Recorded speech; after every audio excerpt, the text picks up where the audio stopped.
This is Time Signatures with Jim Ervin, a podcast and radio program presented by the Capital Area Blues Society in Lansing, Michigan. Driving up and down these Michigan roads, yeah. And now, here he is, your host, Jim Ervin. Baby, I'm home.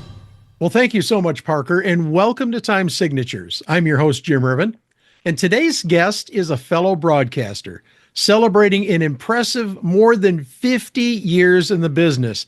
Now, whether you're local to Dothan, Alabama, or lurking on his Facebook page, you can enjoy a weekly dose of blues power on 1450 AM or 102.1 FM WDIG. I've made it part of my weekly habit to check into his live Facebook chatter. He's a fun guy, and I'm betting he has a ton of great stories to tell. So with that, let's introduce Gil Anthony. Man, it's an honor to have you on Time Signatures. How are you, sir? I am fine. Thank you. Thank you. And I love your backdrop. That looks like my house, in fact. I feel like I've been transformed and I'm looking at myself here. Well, thank you. I appreciate that. It's a lot of fun. It's been a lot of fun putting it together, and I love changing things up here and there. There's a lot of memories right there, isn't there? Oh, there certainly are. There certainly are. Gil, let's dig in here and get rolling, man. We got a lot to talk about. Oh. I'd like you to talk about your earliest memories of music. Earliest memories of music. Well, first of all, I was born in North Dakota, if you can believe that, Dickinson, North Dakota. I was always into music. My mother worked at a hotel in Dickinson, North Dakota, and downstairs, the accountant for the hotel was also a jukebox vendor. So when he took the records out of the jukebox, he'd put them on these shelves and sell them like 2 for $1. And I would go down there and start buying records. And that's when I started buying records. I was probably 9, 10, 11 years old. And I was probably one of the few kids, much less white kids in North Dakota, who grew up, and I had every Ray Charles record. He was my first love, and it always has been. So that's really where it started. It just grew and grew until about 1994, I got rid of my collection. I was a serious collector. I collected Excello, Sun, Specialty. I collected everything. Being in radio, oh man, California radio, I had over 15,000 albums and 20,000 45s that I got rid of.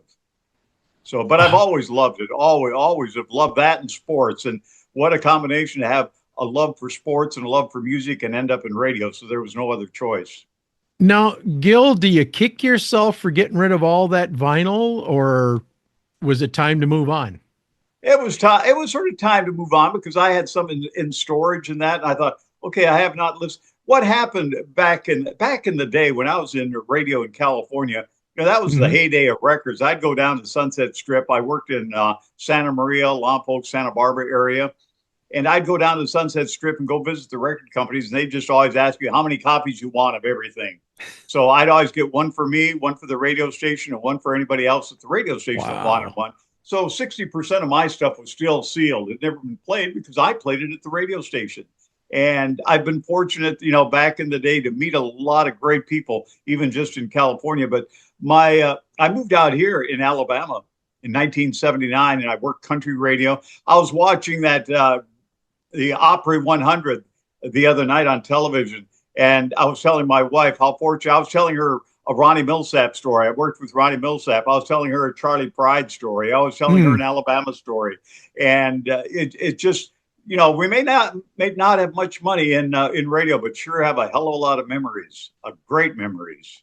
Yes, indeed. I didn't work anywhere near as long as you did, but I've got a few of my own stories that I someday might share. But it's all about you tonight.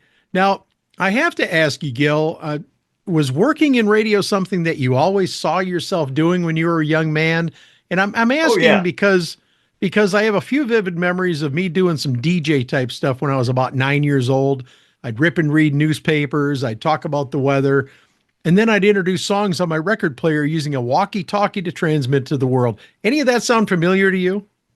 Oh, it did. When I was in high school, we used to have a high school program on radio like once a week to read the scores. And events and that coming up. And I was in a speech. It was part of the speech class, and I volunteered to do that right away. And then when I was in the Air Force, I knew what I wanted to do, go to college. I was going to college in the Air Force, and I also wanted to get into sports. And I did a lot of play-by-play in my previous life also.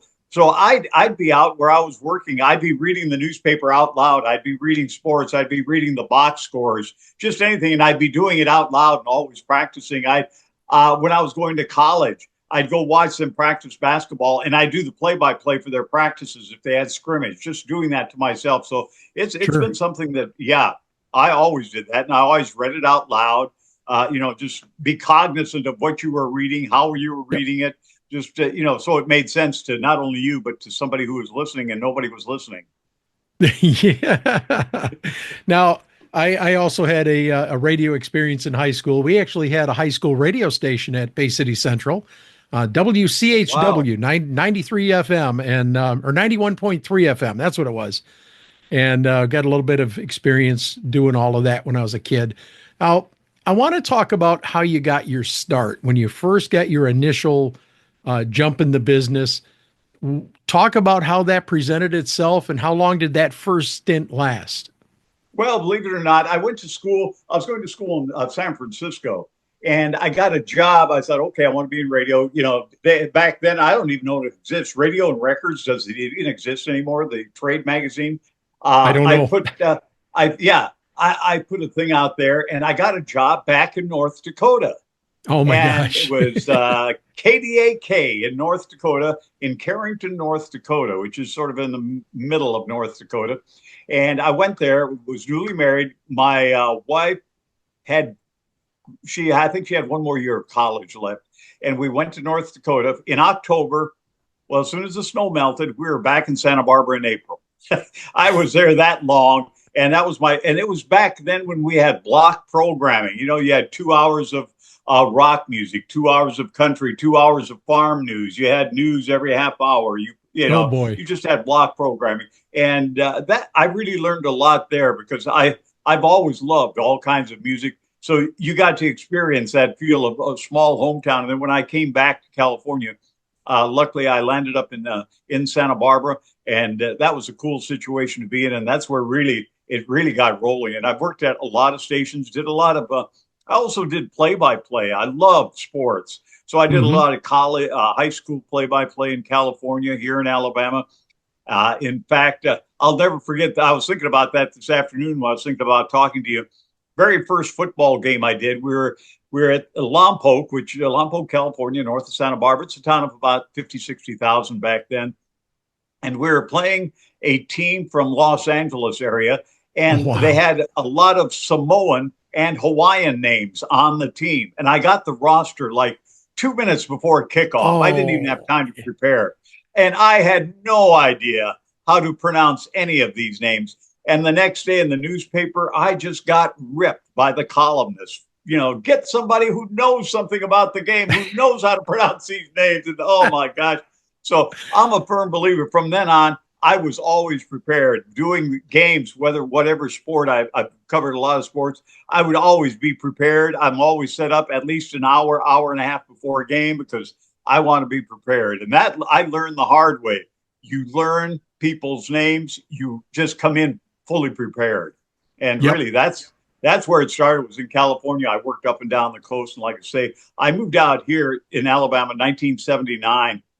Okay. My wife had finished school and she was working for Bank of America and I was working at various radio stations. And one of the ladies she worked with was in the Air Force. Her husband was in the Air Force. They lived in Mobile. Well, they told us, come on south to visit them. And to us, going south was going to South LA, so we came to Mobile. We loved the area. We said, hey, let's go. It's an affordable place to live. So I put an ad in the trade magazine. A gentleman bought a station in Dothan, Alabama, which is a town of about 70,000 now. And he moved me from California. He moved another gentleman from Illinois, another gentleman from Kentucky to work at a country station. That's where it really started. And that's where I really got to work with a lot of great country artists. I was just telling you the other night, I watched that Opry 100, and I worked with so many of those people that were on there, I was telling my wife about stories about them.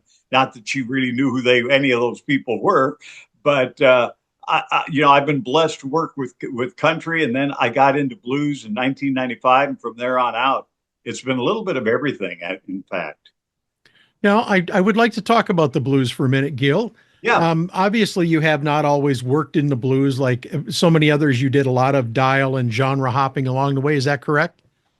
yeah. I programmed a lot of different formats. In fact, I tell people the only format I hadn't formatted was punk Easter music. That's about it. That's the only format. But I formatted one of the first, if you can believe it or not, in this area, there was not an urban, what we called back then in the 80s, was not an urban station. So what happened was I was working at the country station, and the boss bought a station that was dark, was not on the air. He bought that about 30 miles away.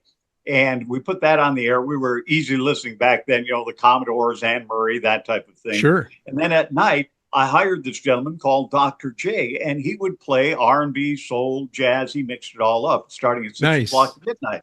Well, after about a week, it was about 2 weeks, I told the boss, we're changing formats. He said, what? I said, we're going all urban. He said, why? He said, when Dr. J comes on the air at 6 o'clock, the phone does not stop ringing for 6 hours. I said, that's it. They were trying to listen to a station out of Albany, so we went all urban. But I've been connected with all formats, country, a lot of oldies formats. I started doing blues at one of the radio stations back in 1995, just an hour program. And what I would do is just tape it and it'd be played on Saturday morning. And that's latter part of 95 and 96, because I remember one of my first interviews in 96, when I was really rolling along, was Luther Allison. That was my very first interview. The day after he won the WC Handy Awards at 9 o'clock in the morning, he was gracious enough to get up. And I just remember that interview very explicitly. It started from there. And I've been blessed with the people I've met, interviewed. And like I say, I've been going to Memphis twice a year since about 1996. I go to the Handy, what is now the Blues Music Awards, and the IBCs every year. And very cool. I did it at various stations. I did Blues Power at various stations as I sort of worked it in to either work a weekend show or something. And then in 97, a gentleman wanted me to come over and program an oldie station, so I did. And it was US 100, WXUS. And I said, how about let me do a 5-hour show on Monday nights, blues? He said, nah, let's try 1 or 2 hours. Do 2 hours and we'll see how it goes. After the first show, he said, would you like to do those 5 hours? And so I've been doing 5 hours on Monday nights since 1997. Wow. And about 10, 15 years ago, I added Sunday nights where I do 4 hours. So I do 9 hours in the 2 nights. Yeah. And I chose Mondays because Monday, a lot of the musicians were at home. They were, off the road. Listeners weren't doing anything. Nobody's doing anything. Plus, I wasn't interrupted by a sports show. I wasn't interrupted by basketball, baseball, whatever. And I was such a believer in continuity. People expect you to be there. I've worked, whether it's Christmas night or whatever it is, people rely on you being there. You don't want to give them an excuse not to be there. So I have always been there, so really I've been blessed to, with the people I'm at. And now I just buy my own time on WDIG, Sunday and Monday nights, and they know I'm always there. So, that's something that I've loved doing. I've cherished it. I'm retired, and how stupid am I? I buy the time to work. I pay them so I can work. So you actually buy time to be on the station. Yes. They don't pay you to be there. No, they don't pay me that. That way I figure nobody can tell me what to play, when to play it, how to play it. It's my program. You go. That's fair. Yeah. Gil, I have to tell you, it's a cool new world out there, seeing you broadcasting your show live while running a Facebook live feed, interacting with your fans and friends. And it's something that keeps me coming back, because as somebody who worked in broadcasting for several years myself, we never had that back then. But this seems to be the current state of business for the radio side that really does appeal to me. Talk about that for a minute. What's that like on a regular basis? Well, sometimes I just don't feel like doing it. There are, sometimes you're not in the mood, just like radio. You're not in the mood. But, I was always a morning person in radio, and people would say, how can you sound so chipper and happy at 6 o'clock in the morning? I said, do you really want to listen to me if I'm moaning and groaning about something? I said, That's you fair. don't listen for that. But what happened with the Facebook Live part several years ago, I can't remember how long, Charlie Boyer of Florida Jazz Blues, a music magazine that's on the internet. I always put on Facebook, okay, tonight on Blues Power, I'll be featuring so and so tonight. Be sure listening. Well, I put in there, I'm sorry, I can't. We're not on the internet tonight. Our server went out of business up in Ohio. They went out of business over the weekend. So I said, I'm sorry, I can't. I won't be on the internet. And Charlie says, well, just take your telephone and put it on Facebook Live and put it close to a monitor. So I did that. And that's history. I couldn't stop doing it. I mean, people will message me, Gil, I'm going to be late tonight. And I do the 2 hours. The first 2 hours I simulcast. And then after 8 o'clock, I just go to straight radio. And also another thing, the wearing of the sport coats. And in Memphis, I'm known for wearing a lot. I change twice a day to loud, outlandish sport coats. They expect that. But I wore a sport coat. For some reason, I wore a sport coat a couple Mondays in a row. Well, one night I decided to just wear a T-shirt.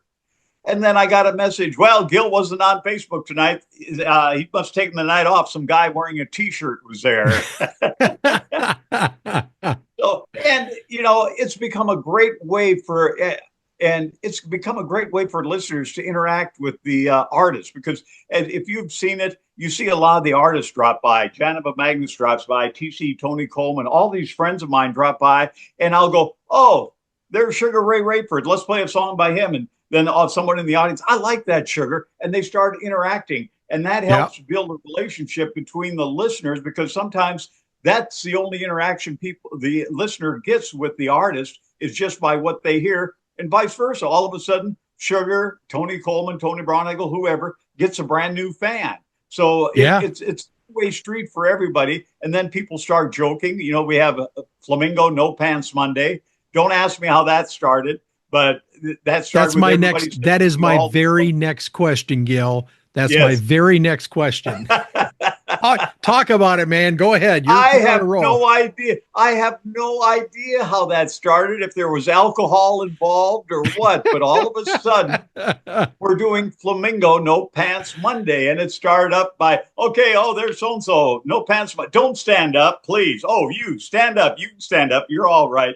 But people have been sending me flamingo things all over the world. I got flamingo shirts from artists. I've gotten Vanessa Collier sent me a flamingo puzzle she saw in an airport. Oh my gosh. I just got all these different flamingo things.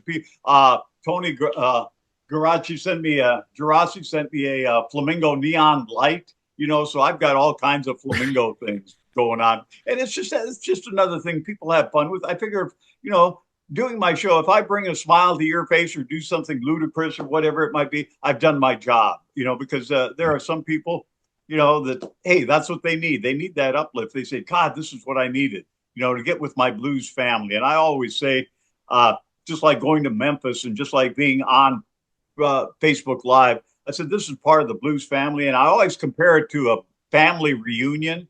The only difference is we like each other, and, you can't choose your relatives, you can choose your friends, but you can't choose your relatives.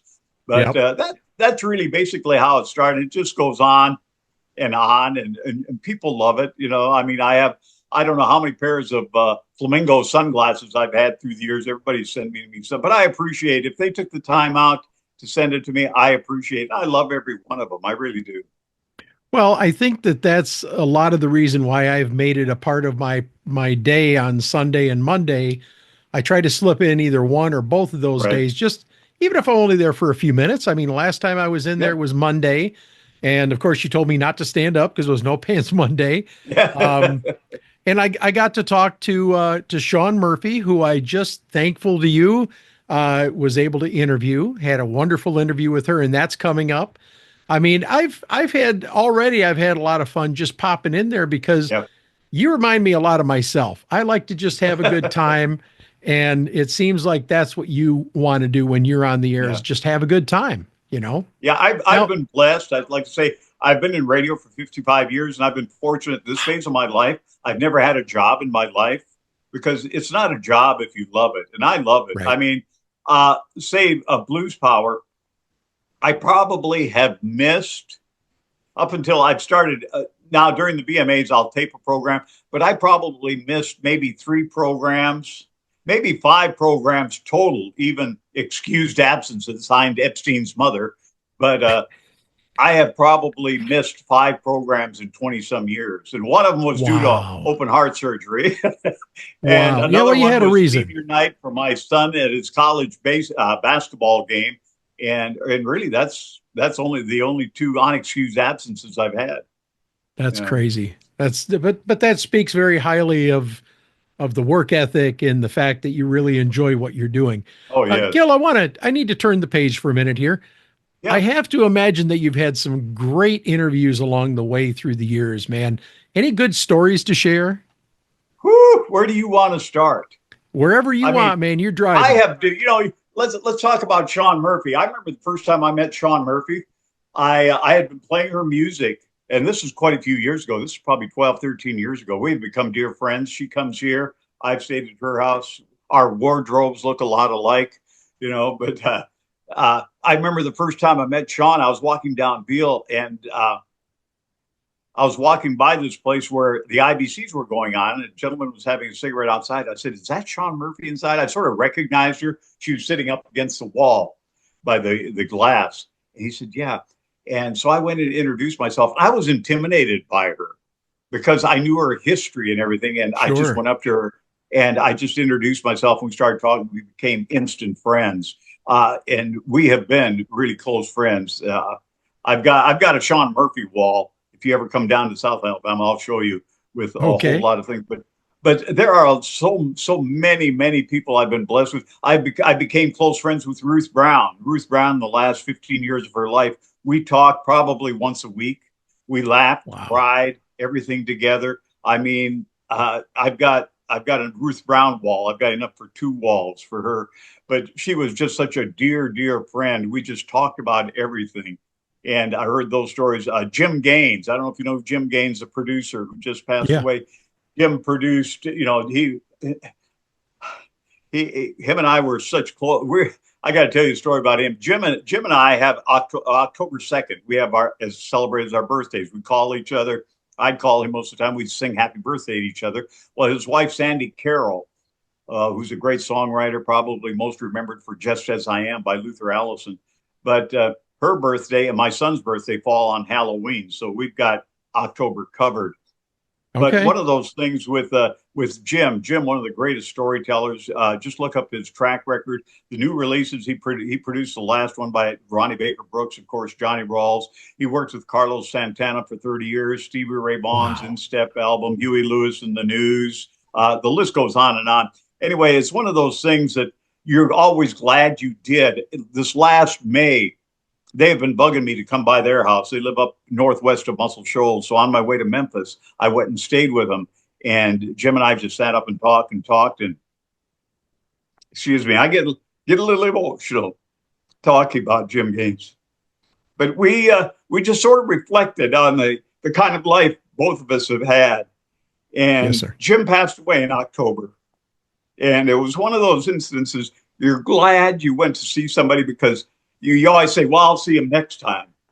Yeah. You don't know if there's going to be a next time for you or for me. So do it. And I am so glad I did, because when I went to Memphis after visiting Jim, I was talking to Tony Bronigal, and Tony, the producer and drummer, and he said, well, I got to swing by him. I have a little bit of time when I come back, so I'll swing by his house. He never did. And I remember him messaging me when Jim passed away. And he said, he wished he'd have done what he said he was going to do, go by and see him, because you never know when you lose someone like that. Yeah. I'm sorry, I get emotional with Jim. No. That's what this is all about, man. We like to get the real stories, and I appreciate you sharing those. Now, Gil, on a brighter note here, Looks like you were the recipient of the Keeping the Blues Alive Award in 1996. No, Compliments of the not Blues Found. 2013. Oh, did I misread it? 2013 is when I got it. Don't make me that. 1996 is when I started. Damn. Okay. Well, Like, I want to hear that I want to reminds hear me, the story. Sean Murphy and I were talking one time on the phone. And I said, Sean, between us, we have over 100 years in the business. And she goes, damn, I got to go take a nap. I'm tired. Yeah, 2013, the Keeping the Blues Alive Award. Well, talk about that. What was that like, man? Did you see it coming? Did you get any kind of a heads up? It was no. Well, yeah, you did. I think it was presented in January, but they tell you about October, and it was humbling. It really was, because like I always say, it wasn't a popularity contest. It's not members or somebody voting on it. If someone submits your name, the whole body of work, they look at what you have done for blues and keeping the blues alive. And they just look at everything you've done. And so, like I say, it's very humbling because it's not a popularity contest. It's something that's given, and you really feel humbled receiving it. And it's a special, and it's, like I say, it's not an award that's given every year to someone in radio now. Now, if there's someone deserving, they get it. If there isn't, they don't get it. So, okay. Yeah, it sits up on my mantle up there, and it's a very nice thing. Very nice. Very nice. Now, speaking of Memphis, I have to imagine, since you go down there so regularly, have you done some MC work while you're in town? Oh, I always do. Yeah. Again, yeah, I go there.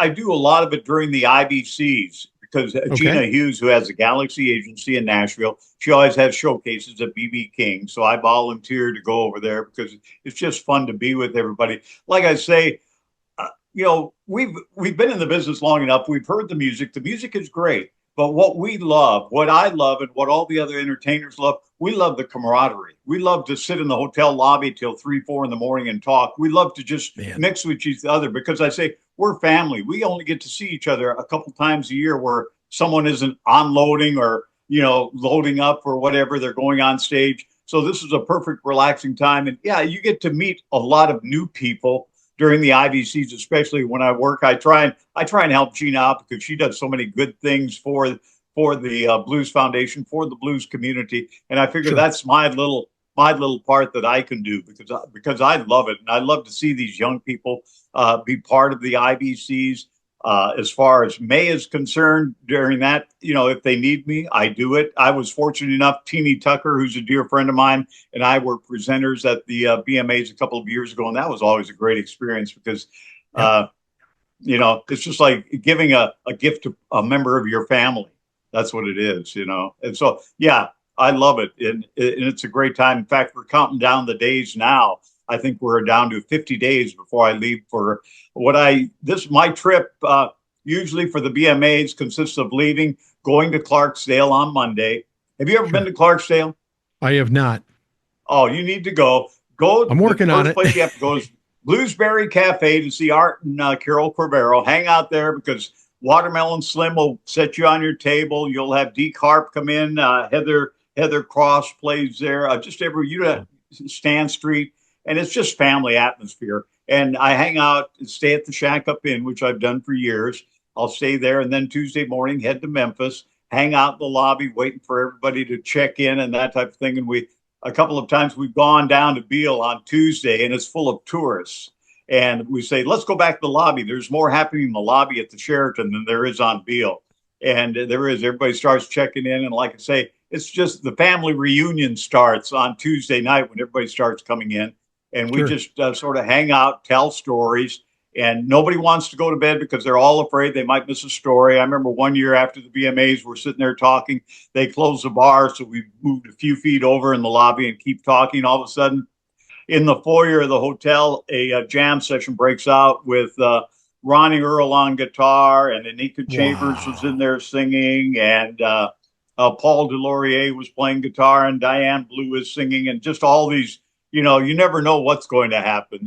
Kirk Fletcher came by, and this is 3:30 in the morning, so it's always an eventful time and so many memories. I mean, a lot of times when I leave Memphis on Saturday, I usually leave on Saturday mornings. I won't play any music or anything. I'll just sort of drive for about the first hour and just think of all the memories I just made that particular week. Hey, I hung out with so and so, went to eat with so and so, did this, and it's always fun. And one of the other things that we always do, my wife is famous for her sweet potato pies. So I take 8 sweet potato pies to Memphis for the IBCs and 8 for the BMAs. And people don't care if I show up. They want to know where her sweet potato pies are, because a lot of Northerners have not tasted sweet potato pie, and especially my friends in Canada. And we serve it. We have a community breakfast on Thursdays. Everybody's invited that's listening. On Thursday at the BMAs, we have a community breakfast over at the arcade. We usually have 20 to 30 people, and they'll have breakfast. I bring sweet potato pie that's served in the restaurant with Cool Whip. And then we'll also serve it in the lobby of the Sheraton, whatever's left over. So we always have a great day. Those are just little things that we do as part of the family. I got to tell you a quick story here. Yeah. I'm a pumpkin pie fan. Okay. Oh. And went over to my local Meijer store here one time. This is 3-4 years ago. Grabbed me a pumpkin pie, and boy, my mouth was watering. It was just before Thanksgiving, and I wanted to have that first slice, took a bite. It was sweet potato pie. Yeah. And it looked, well, I wasn't expecting sweet potato pie, doggone it. I was expecting pumpkin do you pie. like it now, though? It was all there right. are a lot of people It was all like right. me. I can't tell you the last time I had pumpkin pie. There's a whole different ball game. Yeah. Whole different ball game, and I've had a lot of people, like I say, that have never had sweet potato pie until they came to Memphis, and now they're sweet potato pie lovers. There's meetings for people like us. Yeah. Now, Gil, from what I'm reading, you're also doing a lot of work with Blues in the Schools on occasion as well. Yeah. Well, first of all, myself and Dr. Brooks, Dr. Jenny Brooks, we started the Wiregrass Blues Festival. And what that was there's a lot of talent that came from this area. The Candymen, who backed up Roy Orbison, they were from Dothan, Alabama. Buddy Bowie, who wrote Spooky, Stormy, Traces, Every Day With You, all the Dennis Yost Classics 4 things. Yeah. Atlanta Rhythm Section, that was Buddy's group. Buddy was from Dothan. Let's see, who else? Mickey Thomas, Fooled Around and Fell in Love, Starship guy. He's from just across the line. We're about 10 miles from the Georgia line. A lot of this talent comes from this area. Like I told you, Paul Hornsby, who was the producer for Capricorn Records, comes from New Brockton. Eddie Kirkland, who played with John Lee Hooker back in the 40s and 50s. Anyway, we had all this talent. We wanted to recognize them. So we started up the Wiregrass Blues Festival, and we started doing that and recognizing the artists. Mike McCarty, who's a good friend of mine, if you take a look at some of Mike's work, Mike did the artwork for over 300 album covers. He did all the Atlanta Rhythm Section. He did Bertie Higgins. He did Starbuck. He did Isaac Hayes, William Bell, just all these famous works of art. Growing up, how many times did you pick up an album because of the artwork? Well, about 300 of those were done by Mike McCarty. In fact, he just did a Big Mama thing for me for the Big Mama Thornton Museum. But anyway, we did that for about 3 years, and it started getting too big it was a 2-horse show, more or less. So we handed over a newly formed Wiregrass Blues Society. So they got that. We became a nonprofit organization. We started doing Blues in Schools. And so far, Blues in Schools, we probably have done. I've had Mac Arnold come. Teeny Tucker, what a dear friend. She drove all the way from Columbus, Ohio, did a Blues in Schools for me, got in her bus and went home. Holy Crystal cow. Swanda has been here. A lot of my musical friends come down, do a Blues in Schools, and we just want to open the doors to the Wiregrass area, what we call the Wiregrass area. Let these people know what a rich musical heritage they came from, and just to let them know that blues is the roots of all music. I always say, I compare it to a tree trunk. You have the trunk, which is blues, and then you have all these branches. Over here you have hip hop, over here you have country, over here you have jazz. But guess what? It all comes to the trunk and the roots, which is blues. So that's what we try and do. And we try to do it to musically. When we found the best way we do it, we don't do many high schools, because a lot of times the kids, unfortunately, are too cool. They're too cool to show that they really like it. Now, after it's over, they'll come talk to the musicians and talk to them about playing. but we have found we get the best reaction from like about middle school kids who Yep. are really, really interested in it all. Yeah, and like I say, we've done probably over 14,000 kids as far as the Wow. blues in schools are concerned. And we've also done a couple of programs where we'd take harmonicas.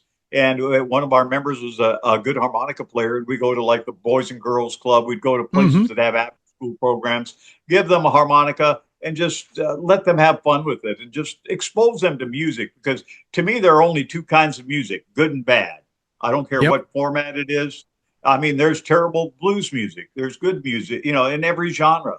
So that's really what we try and do. And again, like I say, if we hit one person, then we feel like and I feel like we've done our job. We've had a lot of kids come up to the artist and say, "Hey, I sing, but somebody tells me I can't."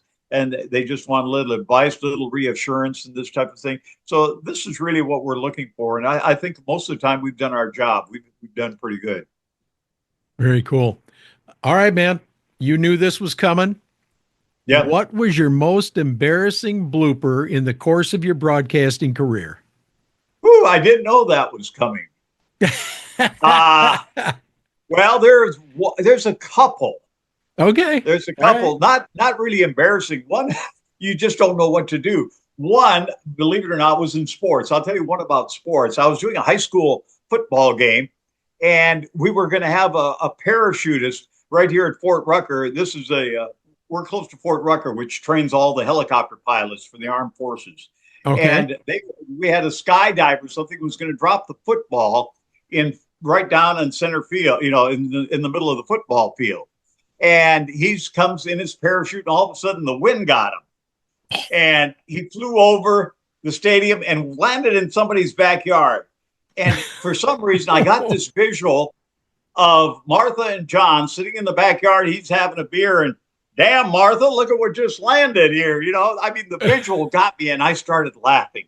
I never break up. I can keep a pretty straight face and keep it going, but it just tore me up. I started laughing. We had to go to a commercial break. I came back, and again, I got that visual of this guy landing in someone's backyard where this guy's having a beer, and all of a sudden somebody pops up.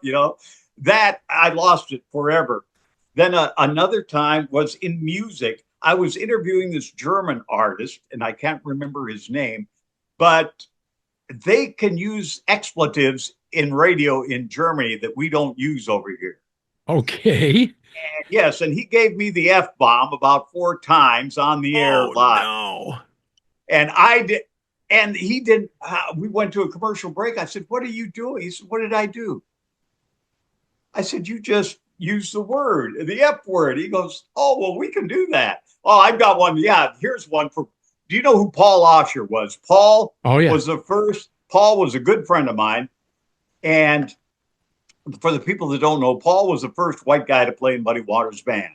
He was like 17 years old. Well, a lot of times during my show, if I was playing a song by like Paul Osher, I'd call him up. I had their home phone. I'd call him, "Hey, Paul, we're playing a song. You're one of your songs. You want to talk for a few minutes? We get off this song." He said, "Sure." Well, first time I tried to call him, he didn't answer. He was living in New York at the time. And the second time I called a couple minutes later, he finally answered. He said, "I didn't answer. I thought you were a damn bill collector." And so I said, "Okay." Well, I said, "What are you doing?" I said, I'm just messing around on my guitar here." I said, "Hey, you want to talk? We're playing one of your songs." He said, "Sure, I'll talk." And the song was over. And I said, "Well, we're called New York. We've got Paul Osher on the line. Paul, how you doing? What you doing?" He said, "Oh, I'm just effing around." And I go, "Paul, we're live." And I go, "Okay, 30% of the audience really didn't hear it. Another 30% thought they heard it, but didn't know. And then the other 40% really didn't care, so, but yeah, he put me in that. There really haven't been that many embarrassing moments. I mean, a lot of enlightening type moments, but and bloopers are always fun, Oh yeah, they were. But Paul did me up. He just said it. I didn't even realize what he said. I go, "Oh, Paul," and you got to know Paul. And that was a nice one for Paul. That was a good story. Very cool. Well, Gil, What's next for you, man? I mean, you have obviously you're not going to be expanding your show or anything like that. Do you have any fun ideas or any fun plans down the road? And Oh, most importantly, everything is fun. Well, I don't know if I've been following. I just opened up a Big Mama Thornton museum okay, uh, in Ayrton, the town that she was born in. Is about 30 miles from our house here. I've always been a big faithful fan of Big Mama Thornton. I've been working on making people aware of people from this. I always say you're least famous in your hometown, in your home area, and this is basically true. And I have been throwing this out there that Big Mama was from this area for 30 years. And a lot of people, even in Ayrton, didn't believe me. So that was wow, really a journey I was on, and I've just accomplished it. In 2020, we got Big Mama. Big Mama, of course, elected in the Blues Hall of Fame in 1984, right before her passing. She passed away in December, and I think she was put in the Hall of Fame in May of '84. Well, wow, finally in 2020, she was put in the Alabama Music Hall of Fame, and then in Paul Hornsby, the producer friend of mine, called me up and said, "Gil, call those people up there and straighten them out. They have her from Montgomery, Alabama. Tell her she's from Ayrton." So I called them up and I told them she was from Ayrton, Alabama, a little town here 30 miles away, and that some of her family was still around. And so I gave them the contact. They got a hold of her family members and they brought them up to Montgomery, or brought them up to Muscle Shoals for the induction, and they treated them just like royalty, which was great. I loved it. And then this last year, Big Mama was put in the Rock and Roll Hall of Fame. And I talked to the people up there, and they didn't have, they were putting her in. They like to put exhibits of the people that are coming into the Hall of Fame. They didn't have sure, anything on them. So I have all her albums, and I have posters, memorabilia, and all that. And they wanted to loan some. So I took it up there, and they said, "No, you can mail it." I said, "No, I'd rather go up there." So it was a 15-hour drive for me. And I like the face-to-face contact. I can make a relationship with them, build them yeah, up.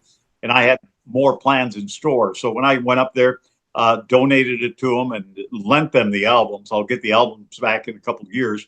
But I told them about the members, and we took Ben and his brother up there. They went up, and we went up to the Rock and Roll Hall of Fame induction. And that was just a super thing. To give you a good example, when we were up there, and I've been telling her family how big Mama was as far as an influence in music world in general, then they mm-hmm. wouldn't believe it.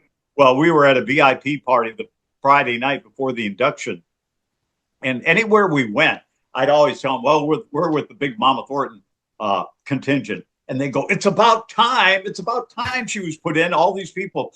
And then in the middle of the night, I'll never forget, we were upstairs at Rock and Roll Hall of Fame, and Ben Key, one of the relatives, was sitting there shaking his head. I said, "What's the matter, Ben?" He said, "I can't believe everybody knows who she is." And, he just couldn't get the fact that she was worldly known, not just, Sure, in music, but everybody, every age group. And these people that were telling us that were in their 20s, and they knew who Big Mama Thornton was. So one of my big things was I've been a collector. This is a museum in itself. My whole house sure, looks like your background. Anyway, I had a lot of posters and newspaper articles about Big Mama from the 60s and 70s and all this stuff. So what we did, with the help of her family, we got the town of Ayrton bought a building there that had been a bus station / phone office. And when the bus would come in, Big Mama Thornton would sit out there as a young 8, 9, 10-year-old, play the harmonica for the people that came in. So we turned that into a museum. And I put all my posters, memorabilia, records. I have a lot of photos, probably 50, 60 photos of her 8x10s. I have wow, probably another 8, 10 posters, concert posters. She played in so many, and they couldn't get over the fact we had the opening. We ordered a big marker, one of the historical markers. We ordered that. We got that put up in about 2 or 3 weeks ago. We had the unveiling of the marker, and I had friends come over and play some music there. Little Jimmy Reed, Debbie Bond, and a few people came over and played. We had the unveiling. And I was just over there just a couple of hours ago. Friends of mine came down from Illinois, and they wanted to. We took them to the museum to see all that. But that's been one of my things, because Big Mama, I don't know if you know, is buried in an indigent grave in Inglewood, California, with two other people in the same grave.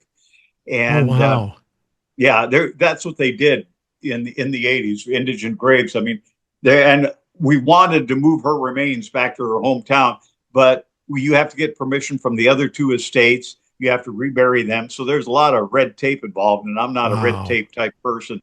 I was talking to Mike Stoller, who was the co-writer of Hound Dog, and Mike and I were talking, and he suggested just putting up a memorial in the cemetery or something. So after the museum is now open, so my next thing is to raise some money to put a Big Mama monument.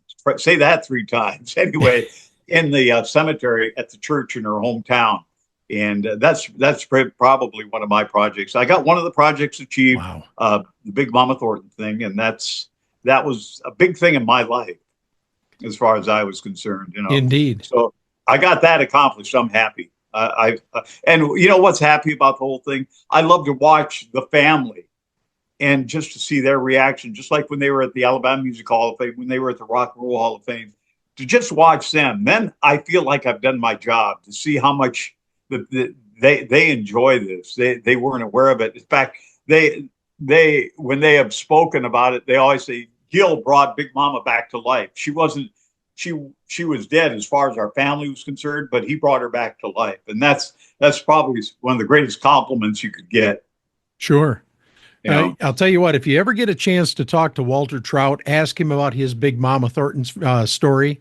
Oh, I have. I have been fortunate. I'm glad you told me that, because I love to talk. I just talked to Laguerre, a friend of mine who's a friend of Bruce Katz's, and he played bass for Big Mama. But all these people that played for her, Doug McLeod had some hilarious Big Mama stories, and he's such a great storyteller. He was telling me stories in the lobby of the Sheraton last year. And then let me tell you a Big Mama story about Anthony Gerasi, the great piano player from the Boston area. He was telling me that when he was going to the Berklee School of Music, he was about 19 years old. Him and a couple of other guys, they would back up local artists that came into town, because back then that's how they traveled. They have pickup bands, and that's who would back them up. Well, they were going to back up Big Mama Thornton. And Anthony said he heard all these horror stories of Big Mama. He said, oh, they got there and they were just sweating bullets. He's on piano playing. They start out. First song, she stops it, kicks everybody off the stage. And she said, you piano player, stay here, pointing to Anthony. He goes, oh my God. She got behind the drums. She played drums, played harmonica, sang, Anthony on piano all night long, never called the band back. It was just him and her all night long. And she goes, I like you, piano picker. She apparently, when Walter first met her, he was under direct orders that you will not come up here and just go crazy. She says, all I want you to do is go up there and play that guitar like B.B. King.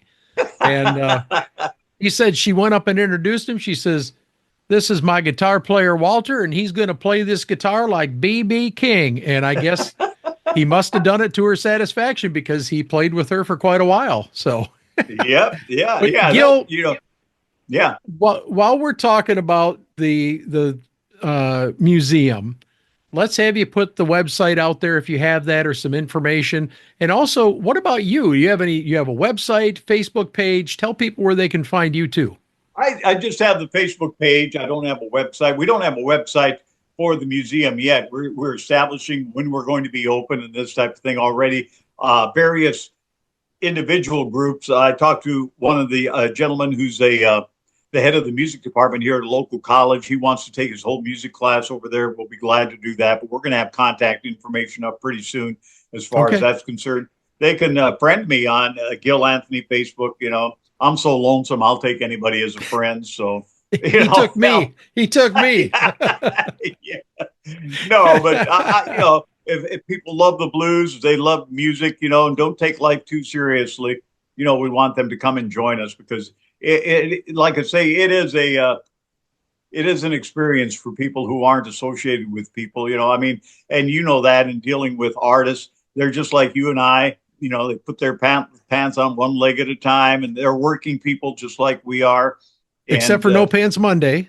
That's right. Except for No Pants Monday. You're right. But, it's just been just working blues, like I say, you never know who you're going to come in contact with. Just like when we were at the Rock and Roll Hall of Fame induction in my house, I've got drum heads. I take drum heads to Memphis.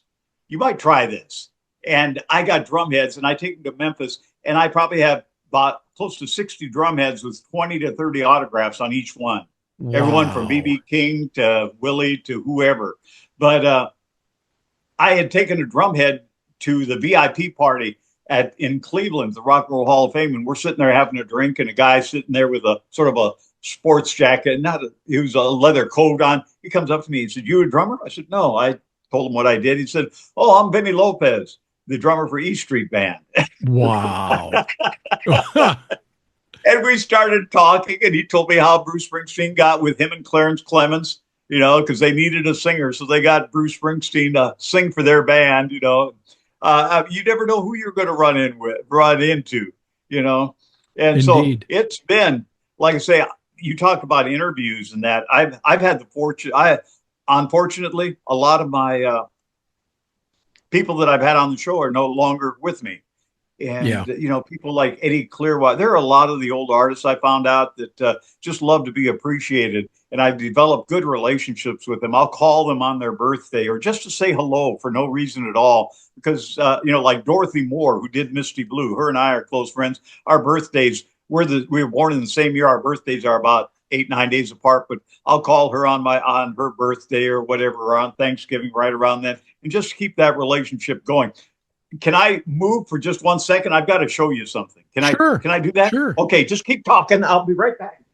This is what a live interview is, folks. You just sit here and you roll with the punches, and he's coming back. Here he comes. I don't know if you can you see this? Oh yeah, look at that. This is Muddy Waters. A listener did this in 2003 for me. Well, wow. A friend of mine got it from a friend of his. It's a wood burning of Muddy Waters. Okay, and what I have done, this is autographed by only people that played in Muddy's band. Wow. You've got Johnny Winter, Hubert Sumlin, Bob Margolin, Paul Osher, James Cotton, Pinetop Perkins, Bob Stroger, Eddie Shaw, Willie Big Eyes Smith, Hubert Sumlin, Carrie Bell. And this is just one of my proud pieces. I love this piece. You haven't had Primer sign that yet? Who? John Primer? Did he play with Muddy's band? He played in Muddy's band. Was he in Muddy's band? I don't know. If he was, I know he was in Magic Slim's band. That's where I first saw him.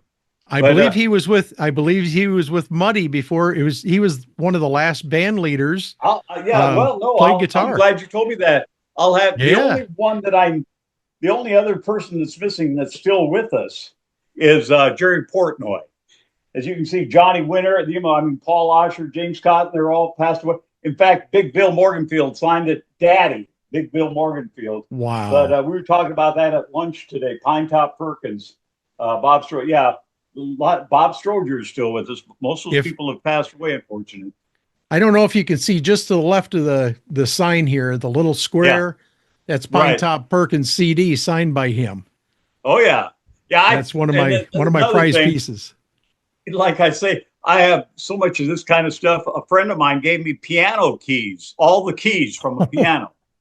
So I have them signed by blues piano players. Very cool. And I've reconstructed it in a shadow box. So it's like Henry Gray, Pinetop Perkins, Victor Wainwright, whoever plays piano, all these pianos. So that's just, it's a lot of fun.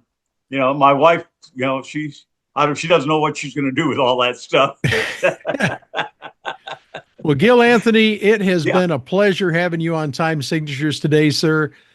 I wish you much continued success, and I hope to run into you soon on Beale Street. As a matter of fact, I'm planning on coming down to the IBC in January, so I will make it a point to look for you, okay? Very good. Let me tell you about it.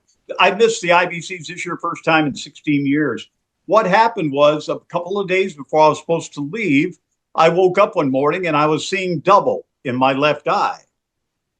And I got worried about it. So I went to the doctor and they checked me out just to make sure it wasn't an aneurysm or a mini stroke or an eye stroke. And it was a muscle in my eye had torn or something, and I was seeing double. And if I was driving down the road, if someone pulled up to my left. It felt like they were coming in right at me, turning into my lane. And I was supposed to go to Memphis, and we had bad weather. It snowed then. Yes. Snow and driving with one eye are not a good combination. Now, I could drive with one eye. I have done that with one eye and good weather, but I didn't want to take the chance. But the first time in 16 years I missed it. What made it really bad is I was supposed to MC a celebration of life for Jim Gaines, where Huey Lewis was there, Johnny Rawls was there, everybody from Memphis was there paying tribute to Jim Gaines, and I was supposed to MC it. And I had to call Sandy and told her I wasn't going to make it. And let me tell you, that was one of the hardest calls I ever had to make, because I told her it felt like I left Jim down. But and they said all it will take is time, and time healed itself. So I'm going to be back. I'm like I say, 50 days. I'll be in Memphis, and hopefully you could come to the BMAs and come sit at the big people's table. We have a lot of fun. I'd love to do that sometime. Yeah, we're usually the most rowdy group. The gentleman who buys our table, and then we pay him. He always bought the table. The last 2 years, we were smack dab in front of the podium. Wow. I mean, front row. And I don't know if you know who Kenny Blues Boss Wayne is. Am I cutting you short? No, you're fine. You're fine. Anyway, go. Kenny Blues Boss Wayne. I was up at the Blues Blast Awards up in Peoria a couple of years ago. And Kenny and I have a habit of buying sport coats. I probably have 110, 112 sport coats. Kenny's the same way. Kenny's the sharpest dressed man in blues. Anyway, we found out about this store in Peoria. A friend of mine who lives in Bloomington said, I got to take you to a store. So first day I went in there, and I was wearing one of my loud shirts, louder, red shoes. And the guy goes, I like that. Where'd you get that? I said, I bought that at E&J Warehouse in Montgomery, Alabama. He said, that's my nephew. I said, what? He said, my nephew has that store. I said, well, I don't live there. I live in Dothan. I worked for that guy. Wow. That's where I buy my clothes in Dothan, Alabama. All three of these people are related. Peoria, Montgomery, and Dothan, Alabama. They're related. Wow. Anyway, Kenny Blues Boss Wayne we had breakfast and told Kenny about the store. We all went in there. And Kenny and I bought the same purple sport coat. I mean, really nice coat. So in May at the BMAs, we were in the lobby. I said, Kenny, did you bring your coat? He said, yeah. I said, okay, let's wear them tonight. We both wore the same coat. And people thought it was just an accident that it happened. And we must have had 7,500 people take pictures of us together. Anyway, Kenny won the Pine Top Perkins Piano Player Award. So we were posing for it like we're fighting each other over the trophy. People just had a lot of fun with it. But we had the same coat on, and Kenny is the sharpest dressed man. He's just a super, super guy. But you have to you can borrow one of my coats. They used to have a contest in Memphis. How many coats did Gil bring to the BMAs? And usually for the 4 days I'm there, I'll bring around 15 coats, because I have to change twice a day. That's another thing people have fun with. I let them have fun. Well, one of my roommates one year, we had started. Well, she told me it's time to go. So we got to go. Okay. Well, listen, I appreciate your time. Thanks for being on the show. Now, before we wrap up here, I just want to remind you that it takes about 5,000 streams to raise the equivalent of about a $20 CD. Now, I couldn't believe it either, but I've made it my policy to buy music from the artist first, and then and only then I will stream on the various platforms. I mean, if you want live music to be out there, we owe it to them to spend some of our hard-earned cash supporting their music and their merch. Trust me, they will thank you every single time. And thank you for your consideration, folks. And that wraps up this edition of Time Signatures. Once again, my thanks to our guest, Gil Anthony, but also to you, for without you, none of this would be possible. Jim Ervin reminding you that keeping the blues alive is everyone's responsibility, but preserving the history of the blues, one story at a time, that's my mission. Until next time, so long, my friends. This has been Time Signatures with Jim Ervin, presented by the Capital Area Blues Society in Lansing, Michigan. For more information on cabs, visit capitalareablues.org. You can find this episode and past episodes at lccconnect.org. The Time Signatures theme song, Michigan Roads, is used by permission and was written by Root Doctor, featuring Freddie Cunningham. You know I'm trying, baby, driving up and down these Michigan roads, yeah. Until next time, keep on keeping the blues alive. Baby, I'm